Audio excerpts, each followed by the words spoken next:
నమస్తే పీపుల్. నేను Nitin. Welcome back to my channel.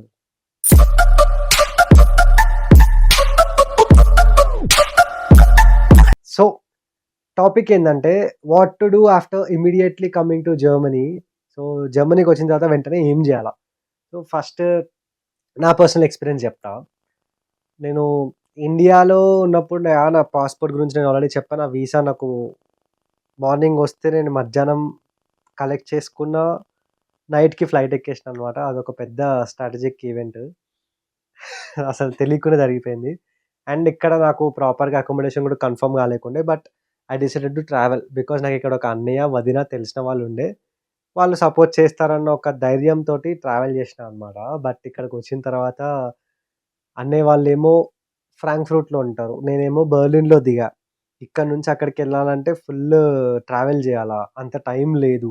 నా లొకేషన్‌కి ఎంత టైం పడతదో అన్న వాళ్ళ లొకేషన్‌కి ఇంకా ఎక్కువ టైం పడతది. సో, నా లొకేషన్‌కొచ్చేద్దామని ఫిక్స్ అయిపోయా. నాకక్కడ టికెట్ తీసుకొని ట్రాన్స్‌ఫర్స్ ఉన్నాయి. అవి అర్థం కాలేదు. సో, అంత పిచ్చి పిచ్చిగుండేయనమాట. బట్ సందీప్ అన్న, సౌందర్యవదిన ఇద్దరు నాకు ప్రతి స్టెప్‌లో గైడ్ చేస్తూ, "నువ్వు ఈ ట్రైన్ ఎక్కుతున్నావు. ఇక్కడ నువ్వు దిగుతున్నావు.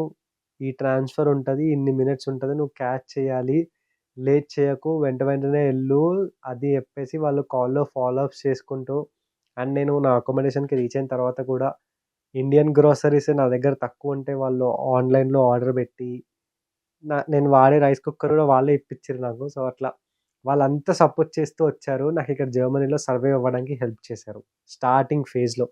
ఆఫ్‌కోర్స్ నీకొక 2 మంత్స్ ఒక చిన్న సపోర్ట్ ఉందనుకోండి. మిగతాదంతా జర్నీ మీరు చూసుకోవచ్చు. First 2 months important. కానీ అలాంటి సపోర్ట్ లేకపోతే ఫుల్ కష్టపడతారు. అండ్ నేను చేసిన తప్పులు అస్సలకే మీరు చేయొద్దు. నేను ఏమేమి తప్పులు చేసినానో లాస్ట్‌లో చెప్తా. మన మెయిన్ టాపిక్‌కొస్తే గనక ఫస్ట్ జర్మనీకి రాంగానే మనం రూమ్‌కెళ్ళాలనమాట. సో, రూమ్ ఉండాలి అంటే బ్యాక్ టు ఇండియా. ఇండియాలో ఉన్నప్పుడు కొంచెం కొంచెం ప్రాసెస్ చేసుకోండి. లైక్ అకామిడేషన్ బుక్ జేసుకోవడము అండ్ సిమ్ కార్డ్ కొనుక్కోవడము. సో, ఫస్ట్ అకామిడేషన్ పాయింట్‌కొస్తే మీరు ఏ యూనివర్సిటీలో సీటొస్తదో, ఏ యూనివర్సిటీకెళ్ళాలో ఇండియాలో ఉన్నప్పుడే డిసైడ్ అయితారు కాబట్టి, ఆ యూనివర్సిటీలో దగ్గరలో ఉన్న స్టూడెంట్ ఇన్ వర్క్ కానీ, లేదా అపార్ట్మెంట్స్ గానీ మీరు చూసుకొని బుక్ చేసుకోండి. నేను ఆల్రెడీ స్టూడెంట్ ఇన్ వర్క్‌లో మీ పలానా లొకేషన్‌లో ఎలా అకామిడేషన్ బుక్ చేసుకోవాలి అని జెప్పి రీల్స్ చేశాను. అది ట్యాగ్ చేస్తా. Just go and watch it out. So, you will get an idea to book an accommodation. Next SIM card. So, మీరు వీసా అప్లికేషన్ పెట్టేటప్పుడే వాడు మీకు సిమ్ కార్డ్ బుక్ చేసుకునే ఆప్షన్ గూడా ఇస్తాడనమాట. సో, అక్కడ మీరు ఆప్షన్ టిక్ జేస్తే వాడు మీకు వీసా ఇచ్చినప్పుడు సిమ్ కార్డ్ గూడా ఇచ్చేస్తాడు. ఒకవేళ ఆప్షన్ టిక్ చేయకపోతే గనక మీరు ఇక్కడికొచ్చిన తర్వాత కొనుక్కోవచ్చు. విచ్ ఇస్ లైక్ ఎయిర్‌పోర్ట్‌లో డిఫరెంట్ సిమ్స్ ఉంటాయి. లిబ్రా గానీ, లైకా గానీ, సమ్ అదర్ సిమ్స్ ఉంటాయి. సిమ్ కార్డ్స్ మీరు జస్ట్ ఎళ్లి మీ పాస్‌పోర్ట్ ఇస్తే వాళ్ళు సిమ్ కార్డ్ ఇస్తారు. ఒక 10 ఆర్ 20 యూరోస్ రీచార్జ్ చేసుకోండి. మీకు సరిపోతది. మిగతాదంతా తర్వాత జూసుకోవచ్చు ఏమన్నా గావాలంటే. So, that's the process of sim card and accommodation booking. Okay. First step మన ఎయిర్‌పోర్ట్ నుంచి అకామిడేషన్‌కి రీచ్ అవ్వడం. చాలా మందికి మన ఇండియాలో అయితే లిటరల్లీ చెప్తున్నా గదా! మనం ఈ ఎయిర్‌పోర్ట్‌లో దిగిన తర్వాత పెద్ద పెద్ద సామాన్లున్నాయనుకోండి, ఎక్కువ ఎక్కువ బ్యాగులుంటే క్యాబ్ బుక్ చేసుకుంటాం. సీదా మన ఇంటికెళ్ళిపోతాము. ఖతం. మన దగ్గర క్యాబ్ ఎంత మహా అంటే ఎయిర్‌పోర్ట్‌కెళ్ళి ఓ 1500 2000 అయితది. కట్టేయొచ్చు. బట్ ఇక్కడ గూడా మీరు సేమ్ క్యాబ్ తీసుకుందాము అని అనుకున్నారనుకో బై మిస్టేక్‌లో గూడా నేను లాస్ట్ టైమ్ ఎయిర్‌పోర్ట్‌లో దిగిన తర్వాత నా ఏరియాకి క్యాబ్ తీసుకుందాము అని జెప్పేసి ఊబర్ ఓపెన్ జేసి ఊబర్‌లో చూసిన. ఇక్కడ ఊబర్ గూడా ఉంటదిక్కడ. సో, ఊబర్‌లో చూస్తే వాడు ఎంత చూపించిండంటే €750 చూపించిండు. 75,000 నాకు మైండ్ పోయింది. పబ్లిక్ ట్రాన్స్‌పోర్టే యూజ్ చేసుకోండి. ఎవరైనా ఫ్రెండ్స్ ఉండి లేదా రిలేటివ్స్ అండి, వాళ్ళ దగ్గర కార్ ఉంది. వాళ్ళు పిక్ చేసుకుంటాము అన్నారంటే that is fine. Acceptable. But ఎవరు లేక మీరు టాక్సీ తీసుకొని పోదామని జెప్పి ఫిక్స్ అయ్యి టాక్సీ బుక్ జేసిర్రనుకోండి. కేల్ ఖతం దుకాన్ బంద్. పైసలన్నీ అయిపోతాయి. ఫస్ట్ డేలోనే పైసలయిపోతాయి. సో, పబ్లిక్ ట్రాన్స్‌పోర్ట్ ప్రిఫర్ చేయండి. Which is the better option. Public transport ఎట్లా బుక్ చేసుకోవాలంటే సింపుల్. గూగుల్ పోండి. డీబీ నావిగేటర్ అని కొట్టుర్రనమాట. డీబీ నావిగేటర్ అని కొడితే వాడు ఒక వెబ్‌సైట్‌కి తీసుకుపోతాడు. ఆ వెబ్‌సైట్‌లో మీరు ఉన్న ప్లేసు ఫ్రమ్ టు 2 పెడితే సేమ్ ఎయిర్‌పోర్ట్ టికెట్ ఎట్లయితే బుక్ చేసుకుంటారో ఇది గూడా అట్లనే అనమాట. ఫ్రమ్ టు పెట్టేస్తే వాడు నీకు ఆప్షన్స్ ఇస్తాడు. ఏ టైంకి ట్రావెల్ చేయాలా అని చెప్పేసి ఆప్షన్స్ ఇస్తాడు. ఆ టైంకి చూసుకొని బుక్ చేసుకోండి. ఆ టికెట్ కూడా సింపుల్ వేలో చెప్పాలి అంటే ఇక్కడ జర్మనీలో ఏంటి అంటే 4 కైండ్స్ ఆఫ్ ట్రాన్స్‌పోర్ట్స్ ఉంటాయి. First thing is ICE which is express trains. Next is RE R RB. So which are like travels from cities to cities. And S Bahn and U Bahn. ఇవేంటి అంటే ఎస్-బాన్ అంటే నార్మల్ మన ఎంఎంటీఎస్ లాగా. యూ-బాన్ అంటే trams లాగా. ఇవి within the cities ఉంటాయన్నమాట. And buses. Buses are like everywhere. So ఈ 4 టైప్స్ ఆఫ్ ట్రాన్స్‌పోర్ట్స్‌లో ఐసీఈ తప్ప మిగతా 3 ఇవన్నీ మీరు డాచ్‌లాండ్ టికెట్‌లో ట్రావెల్ చేయొచ్చు. ఆర్ మీ సెమిస్టర్ కార్డ్‌తో ట్రావెల్ చేయొచ్చు. బట్ ఐసీఈ ఏదైతే ఉందో ఈ ఐసీఈకి మాత్రం సెపరేట్ టికెట్ తీసుకోవాలి. Because this is an express train just like Vande Bharat in India. And ఇది చాలా ఫాస్ట్‌గా పోతది. అండ్ దాంట్లో రిజర్వ్డ్ సీట్స్ ఉంటాయన్నమాట. ప్రతి సిటీలో ఆగదు. ఓన్లీ మెయిన్ సిటీస్‌లో మాత్రమే ఆగుతది. సో ఇది మాత్రం కొంచెం ముందు బుక్ చేసుకుంటే తక్కువ రేట్‌కొస్తది. Okay. So make sure do some research. And ఏమైనా డౌట్స్ ఉంటే కామెంట్ సెక్షన్‌లోనే కామెంట్ చేయండి. లేదా నితిన్ ఇన్ జర్మనీ అని చెప్పి ఇన్‌స్టాగ్రామ్ పేజ్ ఉంటది. ఫాలో కొట్టి మెసేజ్ చేయండి. మళ్ళా ఆన్సర్ వచ్చిన తర్వాత అన్‌ఫాలో చేయకూడదు ప్లీజ్. ఆల్రెడీ మస్తు మంది అట్లనే చేస్తుర్రు. ఆన్సర్ కావాలంటే ఫాలో చేస్తుర్రు. ఈ ఆన్సర్ వచ్చిన తర్వాత నీతో పనేందిరా బయ్ అని చెప్పేసి అన్‌ఫాలో కొట్టేసి మరీ అన్యాయం సార్ ఇది. నేను కష్టపడి సర్లే ఏదోకటి నెక్స్ట్. సో ఇట్లా టికెట్ బుక్ చేసుకొని పైసలు సేవ్ చేసుకోండి. Yeah! And next coming to the accommodation. Once మీరు అకామోడేషన్‌కి రీచ్ అయిన తర్వాత చేయాల్సిన ఫస్ట్ థింగ్ ఏంటి అంటే రెంటల్ కాంట్రాక్ట్ కలెక్ట్ చేసుకోవడం. ఐ నో మీరు ఇండియాలో ఉన్నప్పుడే ఆన్‌లైన్‌లో రెంటల్ కాంట్రాక్ట్ సబ్మిట్ చేస్తారు. Which is signed. అండ్ వాళ్ళు కూడా సైన్డ్ రెంటల్ కాంట్రాక్ట్ మీకు పంపిస్తారు. Which can be reliable and which can be accepted by the passport authorities or like immigration ప్రాసెస్‌లో మీకు యూజ్ అయితది. ఎవరు చెక్ చేయరు. బట్ అక్కడ యూజ్ అవ్వచ్చు. Okay. But as a student who is living in Germany, so ఇక్కడికొచ్చిన తర్వాత ఏంటి అంటే సాఫ్ట్ కాపీస్ ఎక్కువ పనిచేయవు. Germany is meant for bureaucracy. ఎక్కడికెళ్ళినా సరే paper work, paper work, paper work. ప్రతీది పేపర్ మీద ఉండాల్సిందే. సాఫ్ట్ కాపీ అసల నాట్ యాక్సెప్టెడ్ అనమాట. సో పేపర్ వర్క్ ఉండాలి. అందుకే ఫస్ట్ మీరు రాంగానే రెంటల్ కాంట్రాక్ట్ ఇన్ పర్సన్‌గా మీరు కలెక్ట్ చేసుకోండి. ఎయిదర్ వాళ్ళు సైన్ చేయమనైనా చెప్తారు. లేదా సైన్ చేసినది వాళ్ళు మీకు ఇస్తారు. మీ పోస్ట్ బాక్స్‌లో ఎయడమో, లేదా మీరెళ్లి వాళ్ళకి అడిగి తీసుకోవడమో ఏదో ఒకటి ప్రాసెస్ ఉంటది. అది కంప్లీట్ చేసుకోండనమాట. బికాజ్ ఆ రెంటల్ కాంట్రాక్ట్ ఇంపార్టెంట్. దాని గురించి ఫర్దర్ స్టెప్స్‌లో డిస్కస్ చేద్దాం. Okay. Yup. So rental contract మీరు కలెక్ట్ చేసుకున్నారు. దెన్ వెంటనే మీరు ఏం చేస్తారు అంటే సిటీ రిజిస్ట్రేషన్‌కి రిజిస్టర్ అవ్వాలి. ఓకే. సిటీ రిజిస్ట్రేషన్ అంటే ఏంటి అంటే, సో మన ఇండియాలో ఎట్లా అయితే మీకు ఆధార్ కార్డ్ అడ్రెస్ ప్రూఫ్‌కి ఆధార్ కార్డ్ ఉంటదో, ఇక్కడ మీకు సిటీ రిజిస్ట్రేషన్ అట్లా అనమాట. ఓకే. సో సిటీ రిజిస్ట్రేషన్ కూడా మీరు అపాయింట్‌మెంట్ బుక్ చేసుకోవాలి. మన ఇండియాలో ఆధార్ కార్డ్ ఆన్‌లైన్‌లో చేసుకోవచ్చు. కానీ ఇక్కడ అట్లా ఉండదు. మీరు ఇక్కడ ఇన్ పర్సన్‌గా ఎళ్లి మీ address, rental contract plus passport ఆ 2 తీసుకెళ్తే సిటీ రిజిస్ట్రేషన్ కంప్లీట్ అవుద్దనమాట. దాన్ని అన్‌మెల్డుంగ్ అంటారు. సో దానికి కూడా అపాయింట్‌మెంట్ బుక్ చేసుకోవాలి. ఆ అపాయింట్‌మెంట్ ఎక్కడ బుక్ చేసుకోవాలి? మీకు టైమాకిల్ అని చెప్పేసి ఒక వెబ్‌సైట్ ఉంటది. లేదా జస్ట్ గూగుల్‌కెళ్ళేసి మీ పలానా సిటీ పేరు, దాని పక్కన సిటీ రిజిస్ట్రేషన్ అని టైప్ చేస్తే అది మీకు బర్గర్ బ్యూరో అని చెప్పేసి ఆ బిల్డింగ్ గురించి చెప్తదనమాట. దానిలోకెళ్ళి మీ సిటీ చూసుకొని అన్‌మెల్డుంగ్ అనే ఆప్షన్ ఉంటది. అది సిటీ రిజిస్ట్రేషన్ అనమాట. అది చూజ్ చేసుకొని అపాయింట్‌మెంట్ బుక్ చేసుకోండి. ఓకే. సో అట్లా బుక్ చేసుకుంటేనే మీరు నెక్స్ట్ ఏమన్నా చేయగలుగుతారు. అపాయింట్‌మెంట్ బుక్ చేసుకోకుండా మీరు డైరెక్ట్ ఎళ్తే వాళ్ళు మీకు సిటీ రిజిస్ట్రేషన్ చేయరు. ఓకే. That's the thing. తర్వాత వాళ్ళు మీకొక పేపర్ ఇస్తారు. ఆ పేపర్ పెట్టుకోండి. విచ్ ఈస్ లైక్ నువ్వు సిటీ రిజిస్టర్ అయినవురా బాబు అని చెప్పి వాడు ఒక సర్టిఫికేట్ ఇస్తారనమాట. నార్మల్ ఏ4 షీట్ మీద ప్రింట్ చేసి సైన్ చేసి ఇస్తారు. అది ఇంపార్టెంట్ మీ దగ్గర పెట్టుకోవాలా. So next talks ID. అంటే సిటీ రిజిస్ట్రేషన్ కంప్లీట్ అయిన 1 వీక్ టు 10 డేస్ గ్యాప్‌లో మీకు పోస్ట్‌లో మెయిల్ బాక్స్ ఒకటుంటది. ప్రతి ఒక్కళ్ళకి జర్మనీలో మెయిల్ బాక్స్ ఉంటదనమాట. ఆ మెయిల్ బాక్స్‌కి పోస్ట్ ఒస్తది. ఓకే. ఆ పోస్ట్‌లో టాక్స్ ఐడీ ఉంటది. ఆ టాక్స్ ఐడీ లేకపోతే ఏం చేయలేం. Talks ID is just like pan card in our India. Okay. So బ్యాంక్‌కి ఎట్లయితే పాన్ కార్డ్ ఇస్తామో, ఇక్కడ కూడా బ్యాంక్ అకౌంట్ ఓపెన్ చేయాలి అంటే టాక్స్ ఐడీ ఉండాలి. Okay. Next thing bank account open చేసుకోవాలనమాట. So of course half the process అయిపోయింది. ఈ టాక్స్ ఐడీ రావడానికే మీకు దగ్గరగా 2-3 వీక్స్ టైం పడతదనమాట. సో ఆ 2 వీక్స్‌లో మీరు ఎన్రోల్‌మెంట్ కంప్లీట్ చేసుకోండి. Which is advantage for you of course. So next bank account open చేసుకోవాలన్నమాట. సో మన ఇండియాలో లాగా సీదా బ్యాంక్‌కి పోయి నేను బ్యాంకు అకౌంట్ ఓపెన్ చేద్దాం అనుకుంటున్నా అంటే వాళ్ళు ఓపెన్ చేయరు. ఇక్కడ ఆఫ్‌లైన్‌లో బ్యాంక్ అకౌంట్ ఓపెన్ చేసుకోవాలి అంటే అపాయింట్‌మెంట్ బుక్ చేసుకొని ఆ టైంకెళ్ళి వాళ్ళు అడిగిన డాక్యుమెంట్స్ అన్నీ చూపిస్తేనే అకౌంట్ ఓపెన్ చేస్తారనమాట. లేకపోతే ఓపెన్ చెయ్యరు. That's the thing. లేదు ఆన్‌లైన్‌లో ఓపెన్ చేసుకుందాము అంటే so we have few options like N26 or commerce.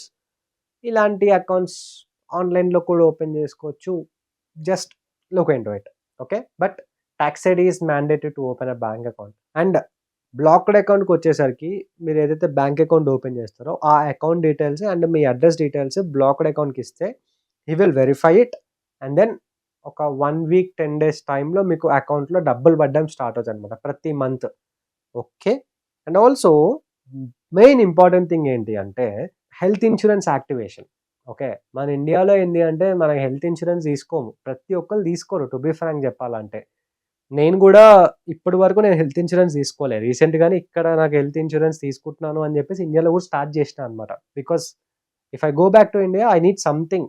So health insurance మన ఇండియాలో తీసుకోరు కానీ ఇక్కడ మ్యాండేటరీ. ప్రతి ఒక్కరికి mandatory. So without health insurance we cannot do anything. So ఇమ్మీడియేట్‌గా బ్యాంక్ అకౌంట్ ఓపెన్ అవ్వంగానే బ్లాక్డ్ అకౌంట్ అన్‌బ్లాక్ చేయాలి. ప్లస్ హెల్త్ ఇన్స్యూరెన్స్ కూడా మీరు యాక్టివేట్ చేపించుకోవాలి. ఓకే. సో హెల్త్ ఇన్స్యూరెన్స్ ఎలా చేసుకోవాలి యాక్టివేషన్ అంటే జస్ట్ మీరు ఏదైతే health insurance when blocked account open చేసేటప్పుడే మీరు హెల్త్ ఇన్స్యూరెన్స్ కూడా తీసుకుంటారనమాట. అప్పుడే మీకు కొన్ని కొన్ని ఆప్షన్స్ ఉంటాయి. కొరాకిలో అయితే నేను కొరాకిల్ అకౌంట్ ఓపెన్ చేసినప్పుడైతే వాడు నాకు లిటరల్లీ ఫ్రీ ఆఫ్ కాస్ట్‌లో నాకు హెల్త్ ఇన్స్యూరెన్స్ ఇచ్చాడనమాట. సో వేరే హెల్త్ ఇన్స్యూరెన్సెస్ మీరు కొంచెం cost pay చేయాల్సొస్తది. Yeah!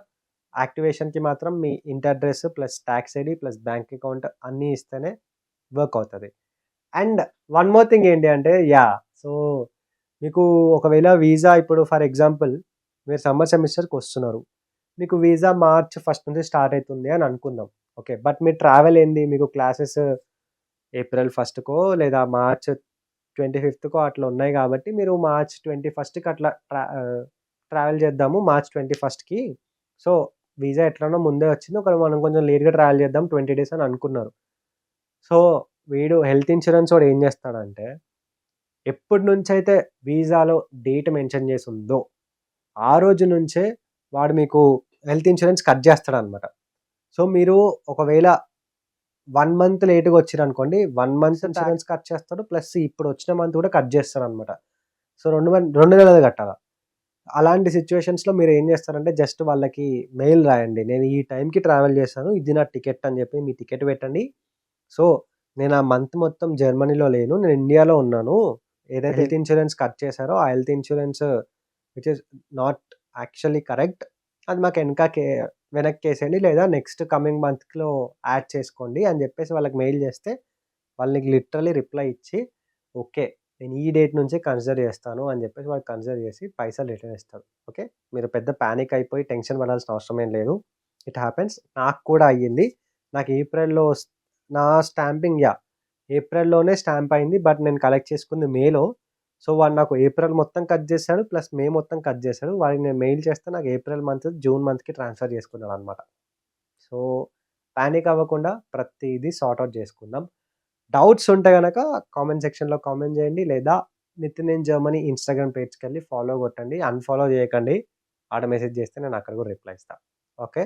And also నేను ఇండియాలో ఉన్నప్పుడు ఒక 3 అకౌంట్స్ మెయింటైన్ చేస్తుండే బ్యాంక్ అకౌంట్స్. ఒకటి సాలరీ అకౌంట్, ఒకటి సేవింగ్స్ అకౌంట్, ఇంకోటి నాకు రోజులు ఖర్చులుంటాయి గదా! ఆ ఖర్చులకని జెప్పేసి ఒక అకౌంట్ అనమాట. ఇట్లా 3 మెయింటైన్ చేస్తుండే. బికాజ్ నాకొక కాలిక్యులేషన్స్ గావాల. నేను డైలీ లైఫ్‌లో ఎంత ఖర్చు పెడుతున్నాను? ఎంత సేవ్ చేస్తున్నాను? నాకు సాలరీ ఎంత పడుతుంది? దాంట్లోకెళ్ళి ఎన్ని పైసలు కన్జ్యూమ్ చేస్తున్నా అని జెప్పేసి ఒక ఐడియా ఉండాలని జెప్పేసి నేను ఇట్లా అకౌంట్స్ మెయింటైన్ చేస్తుండే అనమాట. ఇది మెయిన్. అండ్ దాని గురించి ఎందుకు చెప్తున్నానంటే ఇక్కడ నేను జర్మనీకొచ్చిన తర్వాత అది నాకు కొంచెం డిఫికల్ట్ అయిపోయింది. బికాజ్ నాకు ఇండియాలో అలవాటయిపోయానండి అదంతా మెయింటైన్ చేయడం. ఇక్కడికొచ్చిన తర్వాత నాకు అట్లా మల్టిపుల్ బ్యాంక్ అకౌంట్స్ లేకుండే. So what I did is like I started doing Excel sheets. So Excel షీట్‌లో నేను నా ఖర్చులు ఎంత అవుతున్నాయి? నేను ఎంత ఖర్చు చేస్తున్నాను? అండ్ డైలీ లైఫ్‌లో డైలీ ఎక్స్‌పెన్సెస్ ఎంతున్నాయి? ఎక్కడెక్కడ సేవ్ చేయొచ్చు అని చెప్పేసి ప్రతిదీ అలవాటు చేసుకొని నేను ఇంత సేవ్ చేసుకుంటున్నానని చెప్పి ఒక క్లారిటీకొచ్చిందనమాట నాకైతే. బట్ ఇదే ప్రాసెస్ మీరు ఇండియాలో నేను చేసిన ప్రాసెస్ ఇక్కడ మీరు చేయాలంటే like multiple bank accounts open చేయాల. సో, అలాంటి ఏమి ఇబ్బంది లేకుండా నేను ఒక కన్సల్టెన్సీని కలిసా అనమాట. కన్సల్టెన్సీ కంటే ఒక ఆర్గనైజేషన్ అందాం. యాహ్! ఒక ఆర్గనైజేషన్‌ని కలిసా అనమాట. సో, ఆర్గనైజేషన్ పేరొచ్చేసి MLP, which is helping international students in Germany. Okay. So, MLP organization is all around Germany and what they do is like they'll just help students. అంతే, like అందరికీ help జేస్తారు. మీకు థీసిస్‌లో హెల్ప్ చేస్తారు. Thesis రాయాలన్నా, thesis ఎతకడాలన్నా, లేదా thesis defence ఇవ్వాలన్నప్పుడు ఎట్లివ్వాలి అని జెప్పి ప్రిపరేషన్‌కి ఆ హెల్పింగ్ గూడా జేస్తారు. And resume building, job applications ప్రతీది. అండ్ వాళ్ళ మెయిన్ థింగ్ ఏంటి అంటే they will help for your finances. Managing finances, filing tax returns and savings and also investing ప్రతీది వాళ్ళు ఎక్స్‌ప్లెయిన్ జేస్తారనమాట. అండ్ వాళ్ళ దగ్గర నాకు నచ్చిందేంటి అంటే సీ జర్మనీలో డిఫరెంట్ కైండ్స్ ఆఫ్ ఇన్స్యూరెన్సెస్ ఉంటాయి. Like health insurance, liability insurance and some other insurances. Health insurance గురించి అయితే ప్రతి ఒక్కళ్ళకి ఐడియా ఉంటది. బట్ లయబిలిటీ ఇన్స్యూరెన్స్ గురించి ఐడియా ఉండదు. సో, లయబిలిటీ ఇన్స్యూరెన్స్ ఏంటి అంటే నేనిప్పుడు ఎవరిదన్నా రోడ్ మీద వెళ్తూ ఏదన్నా సైకిల్ ఉందనుకోండి. నేను చూసుకోకుండా దాన్ని సంథింగ్ ఏదో చేశా. నా వల్ల అది ఇరిగిపోయిందో లేదా ఏదో డ్యామేజ్ అయిపోయింది. సో, వాడు నాకు పైసలు పే చేయమన్నాడనుకోండి.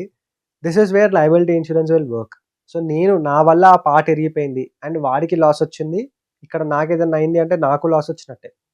సో, మా లాసెస్ ఈ ఇద్దరి లాసెస్‌ని కవర్ చేయడానికి liability insurance will come into the action. They will help. And ఈ పలానా లయబిలిటీ ఇన్స్యూరెన్స్ గురించి నాకు ఎంఎల్‌పి ఆర్గనైజేషన్ నుంచే తెలిసిందనమాట. సో, ఇలాంటి థింగ్స్ స్టూడెంట్స్‌కి తెలియని వాటి గురించి దే విల్ జస్ట్ ఎక్స్‌ప్లెయిన్ అంతే. And they won't need anything in return. They just want to help people. So, ఒకసారి వీళ్ళ వెబ్‌సైట్ డిస్క్రిప్షన్‌లో ఇస్తాను. ఒకసారి ఆ లింక్ ఓపెన్ చేసి వాళ్ళ వెబ్‌సైట్ ఏంటి? అసలు వాళ్ళు ఏం చేస్తారు? అని చెప్పేసి ఒకసారి మీరు చూడండి. I'm using it right now and వాళ్ళ బ్యాంక్ అకౌంట్ స్కీమ్ ఏదైతే ఉందో వాళ్ళ దగ్గర మల్టిపుల్ బ్యాంక్ అకౌంట్స్ ఉంటాయి. లైక్ ఒకటే అకౌంట్‌లో మల్టిపుల్ బ్యాంక్స్ ఉంటాయి. వాటికి కూడా డిఫరెంట్ డిఫరెంట్ అకౌంట్ నంబర్స్ ఉంటాయి. సో, దాంట్లో ఏంటి అంటే ఒక అకౌంట్ ఏమో నువ్వు మ్యాండేటరీ అమౌంట్స్‌కుంటది. ఒక అకౌంట్ సేవింగ్స్ దానికుంటది. ఒకటి ఎక్స్‌పెన్సెస్ దానికుంటది. ఇంకోటి ఇన్వెస్ట్‌మెంట్ చేసుకోవాలంటే దానికుంటదనమాట. సో, అట్లా డిఫరెంట్ డిఫరెంట్ బ్యాంక్ అకౌంట్స్ ఉంటాయి. రీసెంట్‌గానే నేను అకౌంట్ ఓపెన్ చేసుకున్నాను. And I'm experiencing about it. నాకింకా దాని గురించి తెలియాలి అని చెప్పేసి నేను దాని గురించి ఇప్పుడు ఇంకా డీటెయిల్‌గా చెప్పట్లేదు.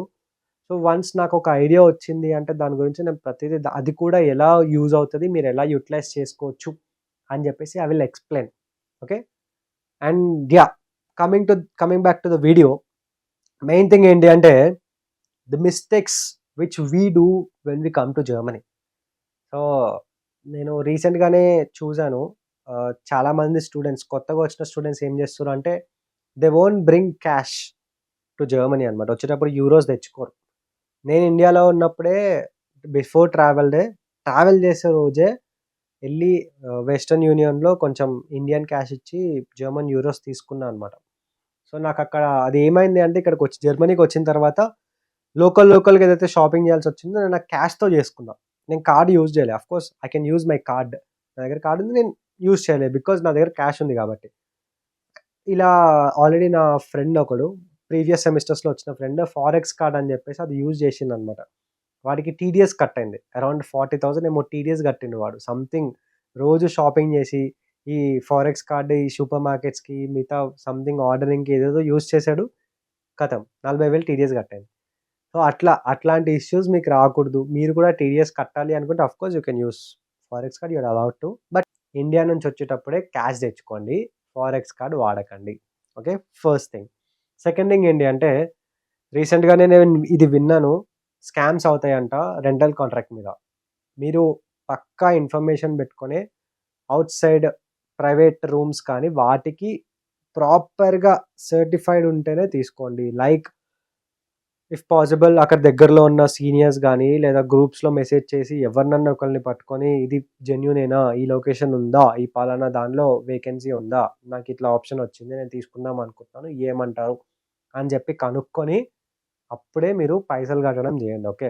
అప్పటి వరకు మీరు పైసలు కట్టకండి. బికాజ్ మొన్ననే ఒక స్టూడెంట్ వచ్చారంట. వాడికి అరౌండ్ 400 యూరోసో, 600 యూరోసో పే చేశారంట పైసలు. Caution plus rent. పైసలు తీసుకున్నారు. ఇక్కడికొచ్చిన తర్వాత చూస్తే ఇల్లు లేదు, ఏం లేదు. పైసలు పోయినాయి. సో, అట్లాంటి స్కామ్స్ అవ్వకుండా చూసుకోండి. ఓకే. అండ్ నెక్స్ట్ థింగ్ ఏంటి అంటే జర్మనీలో bureaucracy is important. Make sure to carry every document with you. ఎక్కడ పోగొట్టకుండా ఒక ఫోల్డర్ పెట్టుకొని ఫోల్డర్‌లో మంచిగా క్యారీ చేసుకోండి. And last but not least certificates. So, మన ఒరిజినల్ సర్టిఫికేట్స్ ఏవైతే ఉన్నాయో, మనము ఇండియాలోనే పెట్టేసి రావచ్చనమాట. ఎందుకంటే, మన సర్టిఫికేట్స్‌కి ఇక్కడ ఎవ్వరు అడగరు. ఫస్ట్ ఆఫ్ ఆల్ ఎవ్వరు అడగరు. ప్లస్ అది నువ్వు ఎక్కడ వాడవు కూడా. ఎందుకంటే నువ్వు ఆల్రెడీ అక్కడ బ్యాచిలర్స్ చేసొచ్చావు. లేదా అక్కడ ఏదో 10థో, ఇంటరో చేసొచ్చావు. ఇక్కడొచ్చిన తర్వాత బ్యాచిలర్సో, మాస్టర్సో చేద్దామనుకుంటే ఆల్రెడీ అయిపోయిన సర్టిఫికేట్స్ ఎందుకు వాళ్ళకి? జస్ట్ ఒక ప్రూఫ్ ఉంటే చాలు. అండ్ నువ్వు యూనివర్సిటీస్‌లో సబ్మిట్ చేసేది కూడా మాక్సిమం 99% సాఫ్ట్ కాపీస్ సబ్మిట్ చేస్తావు. ఎక్కడ హార్డ్ కాపీస్ సబ్మిట్ చెయ్యవు. ఒకవేళ హార్డ్ కాపీస్ సబ్మిట్ చేసినా సరే, మీరు జర్మనీకి ట్రావెల్ చేసే ముందే వయా పోస్ట్ మీరు పంపిస్తారు. సో, మీరక్కడ మళ్ళీ ఇక్కడ మీరు చూపించాల్సిన అవసరం లేదు ఒరిజినల్ డాక్యుమెంట్స్. సేమ్ కాపీసే చూపించండి. బట్ నోటరీ చేసి ఉండాలనమాట. That is enough. Original certificates మీరు ఇంట్లో పెట్టొచ్చు. నేను కూడా వచ్చినప్పుడు తీసుకొచ్చినా, అవసరం లేదనిపించింది. మళ్ళీ తీసుకొని ఇంట్లో పెట్టేసిన. బికాజ్ ఐ హర్డ్‌కి 2, 3 జాగాలలో రాబరీ అయ్యి, వాళ్ళ సర్టిఫికేట్స్ కూడా పోయినాయి. That's it guys. ఒకవేళ ఆల్రెడీ మీరు జర్మనీలో ఉండి, ఇలాంటి మిస్టేక్స్ ఏమన్నా మీరు చేసుంటే, మీకు experiences please comment down so that new comers will learn about them. And మీరు ఒకవేళ జర్మనీ రాకుండా రేపో మాపో వస్తున్నా అంటే, ఏమన్నా డౌట్స్ ఉంటే ఏదైనా సరే, everything you can just comment down. And of course you can also DM me on Instagram, and my Instagram ID is Nitin in Germany. Just search for it and you will get it. Okay, and don't forget to like, share and subscribe to Nitin in Germany YouTube channel. Love you all. Bye bye.